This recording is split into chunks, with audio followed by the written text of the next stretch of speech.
Asim.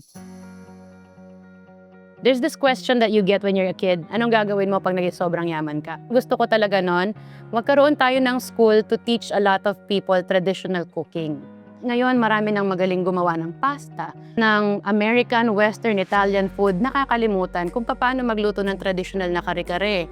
Hindi marunong gumawa ng buro. And that for me is sad because losing your own cuisine is part of losing your own culture as well. My name is Christine, also known as Kabalan Foodie. I'm a Kapampangan content creator. Gagawin natin is pork sinigang. Now that I'm old and I found that this is an avenue that I could somehow realize that dream in a way. So we cook for our audience and the younger generation, showing yung mga luma nating mga pagkain sa mga bata. At since hindi naman ako expert also, kailangan ko rin ng tulong. Kaya nag-reach out kami dun sa mga matatandang nagluluto sa mga baryo so that hopefully hindi makalimutan yung mga sariling luto natin. So yung sinigang talaga namin sa bahay, nung bata pa ako, ano lang yan, kangkong at saka okra. Yun lang yung ginagamit na gulay. Tsaka gabi, of course. Tapos, nung nakatikim na ako ng iba't ibang klase ng sinigang ng mga Tagalog, ayun, ginaya ko yun since nagustuhan ko yung mas maraming gulay sa sinigang. So yung vlogging namin did not start intentionally. During the pandemic, I decided to edit all the files stuck in my phone. Tapos, in-upload ko.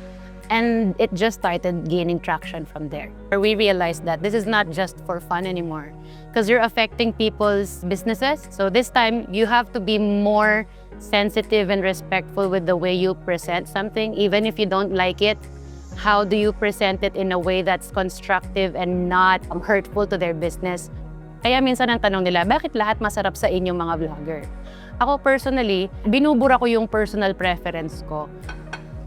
When you move out of Pampanga, you have to remember that you're not within your hometown anymore. Like if you go to Batanes, ang food nila is more of hindi masyadong maalat, hindi masyadong malinamnam, but more of gingery ang flavors. You go to Bicol, obviously, they like it very spicy, also very savory. So you get to appreciate their own food the way they do it. Hindi lang dahil, uy, Kapampangan ako, dapat ganito yan. Excited pa ako dito kasi meron tayong kangkong. Kahapon nagpaturo kami sa mga kapatid nating Aita na magluto ng legit na binulo. Tapos yung batis kung saan kami nagluluto, ang daming kangkong. Pinag-harvest nila kami, pinag-uwi nila kami. Tapos eto yan. But you need to approach it with fresh eyes. You need to understand that not everyone grew up in Pampanga and have the same palate as we do.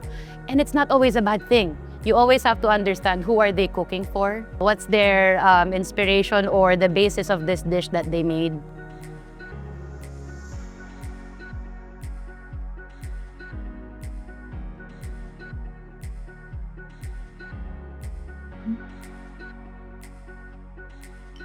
In fairness sa asim niya, very natural.